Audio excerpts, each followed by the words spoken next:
വാഗ്ദത്തത്തിൻ സമയമാണിത്. ദൈവമഹത്വത്തിൻ്റെ ദിനങ്ങളാണിത്. യാക്കോബ് ഇസ്രായേലായി മാറും, ഇടയൻ രാജാവായി എഴുന്നേൽക്കും. യാക്കോബ് ഇസ്രായേലായി മാറും, ഇടയൻ രാജാവായി എഴുന്നേൽക്കും. ഹല്ലേലൂയ,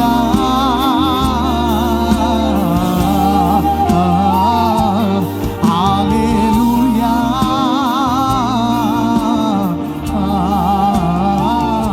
ഇന്ന് രാത്രി അത് വിശ്വസിക്കുന്ന ആരെങ്കിലും ഇതിനകത്തുണ്ടെങ്കിൽ പറഞ്ഞേ, കർത്താവേ, ഞങ്ങളത് ആത്മാവിൽ പ്രഖ്യാപിക്കുന്നു. എൻ്റെ വാഗ്ദത്തത്തിൻ്റെ നിവർത്തിയിലേക്ക് ഇന്ന് രാത്രി ഞാൻ സമീപിക്കുകയാണ്. എൻ്റെ ദൈവം എനിക്ക് വെച്ചിരിക്കുന്ന ആ വാഗ്ദത്ത നിവർത്തിയുടെ നിമിഷത്തിലേക്ക് ഇന്ന് രാത്രി ഞാൻ വിശ്വാസത്തോടെ കയറുകയാണ്. ശത്രു തടഞ്ഞു വെച്ചത്, മനുഷ്യൻ തടഞ്ഞു വെച്ചത്, ഇന്ന് രാത്രി ദൈവം എനിക്ക് വേണ്ടി തുറന്നു തരുന്ന രാത്രിയാണെന്ന് ആത്മാവിൽ വിശ്വസിക്കാൻ കഴിയുന്ന ദൈവമക്കൾ ചേർന്ന്